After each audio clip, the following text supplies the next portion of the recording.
All right, you guys, what's going on? Here in front of me is the 2023 Volvo S60 Recharge. Now, originally, for this video, I had plans to bring out an S60R, the original S60R. I drove a V70R, absolutely loved it, and thought, hey, this would be a good comparison. So it goes. The owner of that car is having issues with the car. He also owns an RS6 Avant, which probably also has its own issues, but it's off the road. The S60R is not actually able to compete. The all-wheel drive system's having issues. So yeah, that's the video. I guess that's it, right? The S60 Recharge, you win by default. Congratulations.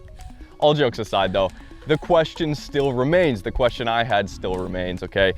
Does the new S60 Recharge still have any of that enthusiast pedigree that the S60 came with? There's only one way to find out, and that's to go for a drive. So let's do it.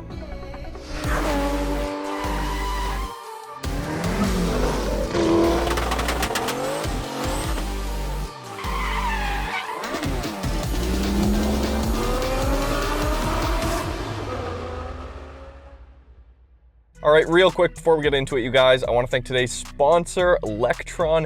They have provided me with a level 2 charging system for any EV that I may review in the future. It's made life a lot easier, especially because not every manufacturer includes a level 2 240 volt plug with their OEM charging cable. So what this allows you to do is get level 2 charging at home without having to install a separate charger. Now they also offer the V-Box, which you can get installed, that hangs on the wall, up to 48 amps with that one. I have 7% off site-wide for you guys. That link's there as well. And then if you feel more comfortable shopping on Amazon, those links are in the description as well. Thanks again, Lectron, for sponsoring the video. And now back to the S60.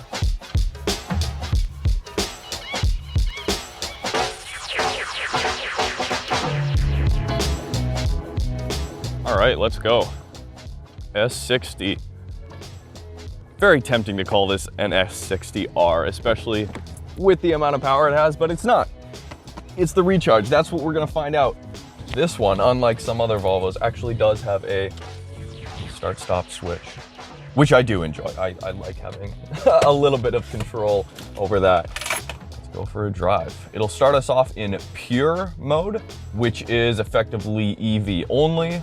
And that's a setting we can go into the menus and change if we'd like. Of course, with the 12-inch digital dash here, we have the option to display Google Maps in the center if we would like, or we can just leave it blank.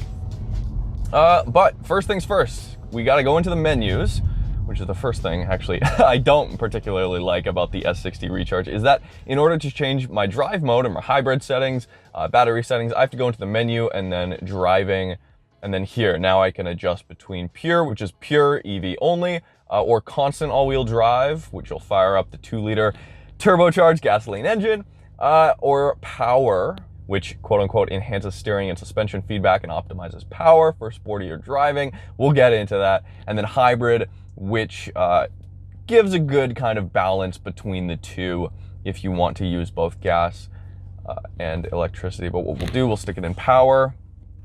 Let's give it a go here.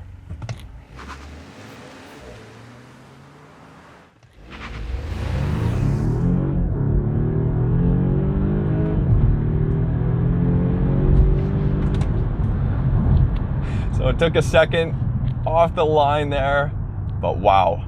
Lots of power here, okay? 455 horsepower. That's ridiculous. This is why I wanted to get out the S60R originally, because that is an enthusiast car.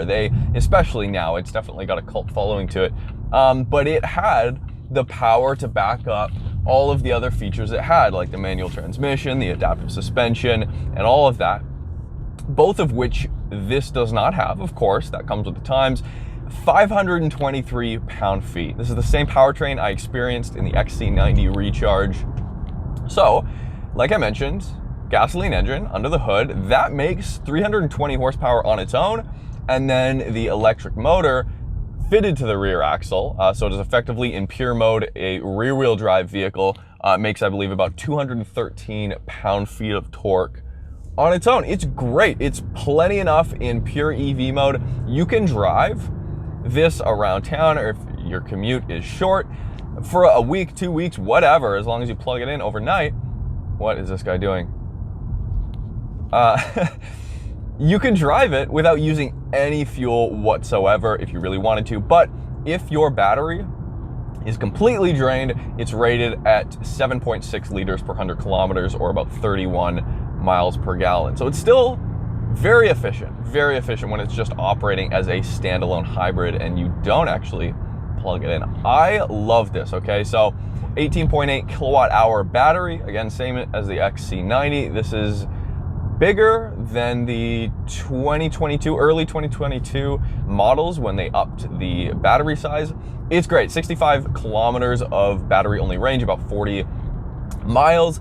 That is more than you get in the XC90, and I assume that's just because this weighs a lot less. And a side effect as well of that is it's quicker. Okay, so Volvo states 0 to 60 miles an hour happens in 4.3 seconds, which is very quick. It's closer, as Car and Driver tested, to 4.2 or 4.1. I believe actually Car and Driver tested it at 4.1. Insanely quick. They also did a quarter mile in 12.5 seconds. Very quick car. There we go. We actually got a little bit of wheel spin that time. It just had to make sure we actually really wanted to do it. Wow. It is so quick. There's torque everywhere. So power mode here, as we go through the corners, we'll stick it in power, then I'll talk about the hybrid system and kind of how it integrates. Dials in the suspension feedback a little bit and the steering. I don't notice a huge difference between how the vehicle handles in hybrid mode when I'm pushing it or power, aside from the actual throttle response and how the transmission behaves. That's wildly different. It will shift down much quicker, but it's not like a sport mode. See there, relatively hard braking. It doesn't do any aggressive downshifts, but it does respond quickly. This 8-speed is great. Very good transmission here, incredibly smooth. The torque fill with the electric motor is good. It's still a heavy car though. I can feel the weight in the corners. That goes without saying. It is an incredibly heavy car here, but any car with a battery and all-wheel drive is going to be on the heavier side. It's balanced though. The traction control is not super invasive. You can get it to push a little bit here on the street, of course, because that's an inherent just tendency of any kind of safe vehicle, especially front engine vehicle. Hybrid mode here, it's smooth, it's simple, and it's just seamless. It's not really something you have to think about. I could leave it in hybrid and the battery usage in auto and just plug it in every night, and I would have a great driving experience. Crazy fuel economy when you do charge it up. Of course, with the battery, we can also, like any other Volvo, choose to hold the battery. So that will save our battery if we want to use it for, if we know we're going to hit some traffic or something, and then charge, of course. Then the gasoline engine becomes a little bit less efficient and just basically charges the battery if you need that and you can't plug in. So as far as power and handling goes, while it's not as light as the S60R, the one I drove, it was a V70R, just the wagon version. But like I said, this doesn't have adaptive suspension, and now other Volvos do. The XC90 had air suspension. It was amazing. That vehicle is also $38,000 Canadian, more than this one I'm driving today. And this is far from the base model. $64,000 Canadian as tested for this black edition. The base is 62. We do have a few options here, which I'll get into. These seats are actually different than the XC90 seats. These are a lot more comfortable, actually. I shouldn't say that. They're softer. They're softer when you first sit in them. They're a little bit firmer, yes, but they do have way more adjustments there. Of course, the massage, that's a whole other thing. But these ones are just so soft, way softer than the Polestar 2 seats. Great seating position here. I'm able to get really low down, which I love. And the steering wheel here. It's very quiet in here. The sound deadening is great. High speeds, very nice and quiet. Love that about the car. But what makes it even better is because it's so quiet, when I fire up the gas engine in power mode, let's say I want to shift by myself, which I can do if I want to. The engine braking is incredibly aggressive, might I add. The engine actually comes to life. It's got a nice growl to it. I was not expecting this. A Volvo with a grunt? It actually sounds really good. I was not expecting to say that. I don't need it to sound great, but it does. It sounds way better than the XC90 did. And it just, it shifts quickly, and it makes me want to drive it quickly. Now with that comes the way I'm able to shift gears, which is, of course, down here. There are no paddle shifters, so that's one indication that it's not the Polestar engineered variant, which you are able to spec for a lot more money. You get better brakes, better suspension, Öhlins, actually, incredible stuff. It costs a lot of money though, so this is kind of a good balance. But when I want to shift gears, I have to hit this to the left to shift down and to the right to shift up. It's not the quickest and it's not the most intuitive. It kind of dissuades me from doing it all of the time. Downshifts are not the greatest. Sometimes it'll blip a little bit, but the upshifts are phenomenal. Very quick. I also love the braking feel. Volvos have heavy braking feel from my experience. It's nice and direct. What I have noticed though, Volvo does allow you to change the steering weight just between normal and a heavy steering weight. This heavy steering weight here is lighter than I felt in the XC90 and other Volvo products, especially the C40 Recharge, which is of course full electric. So it is a little bit more catered towards the luxury side of things. Great feedback overall though. It's not the most communicative. It's not to the level of the S60R, of course not. I mean, if you came to this video thinking, hey, this is going to have more feel, or they brought back the feel of the original S60R. This is not, of course, called an S60R to begin with. It doesn't have that. It just comes with the times, electric power steering, a much, much heavier vehicle here. But it's quick, and they have brought out a little bit of, you know, the car speaks to me. I guess that's what I'm trying to say, both literally and metaphorically. Also, can we just take a second to appreciate how good the S60 Black Edition looks? Simple, yet it's aggressive, especially for a Volvo. I love this white here. It's got a whole bunch of metallic flake and it looks phenomenal, especially with all of the black accents. The black grille you get with the Black Edition, you get these exclusive 19-inch 5-spoke gloss black wheels, you get the black surround on the windows here, you get the black mirror caps. And of course, you get this Napa leather on the inside, like I mentioned. And then you do also have this lime wood, real wood, by the way, decor on the interior. I love this. It's much better than the aluminum. Rides nice and smooth. Strikes a good balance between comfort and, you know, not wanting to roll and stuff. It is still very compliant here.